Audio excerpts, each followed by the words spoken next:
நாளை மறுமையில் முதலாவது விசாரிக்கப்படக்கூடியவர்கள் இந்த 3 பேர். யார் அவர்கள்? முதலாம் அவர் ஷஹீத், அல்லாஹ்வுடைய பாதையில் மரணித்தவர். இரண்டாவது ஒருவர் காரி, குர்ஆனை அழகாக ஓதக்கூடியவர். மூன்றாவது ஆலிம், மார்க்கத்தை கற்று பேசக்கூடிய மனிதர். அல்லாஹ் அழைப்பான், ஷஹீத் ஏன் செய்தாய்? அவர் சொல்வார், யா அல்லாஹ், உன்னுடைய பாதையில் இறக்க வேண்டும் என்பதற்காக செய்தேன். அல்லாஹ் சொல்லுவான், மக்கள் உன்னை புகழ்ந்தார்கள், மக்கள் உன்னை ஷஹீத் என்று சொன்னார்கள், அதெல்லாம் சரி, நீ செய்தது அதற்காகவா? உன் உள்ளத்தை அறிந்தவன் நான். நீ பொய் சொல்லுகிறாய்.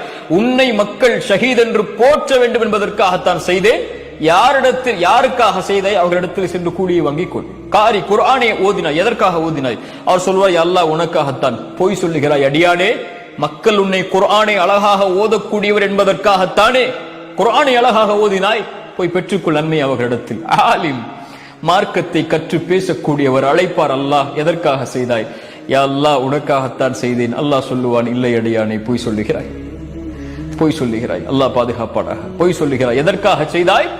மக்கள் உன்னை அறிஞர் என்று போற்ற வேண்டும் என்பதற்காகத்தானே. போய் பெற்றுக்கொள்.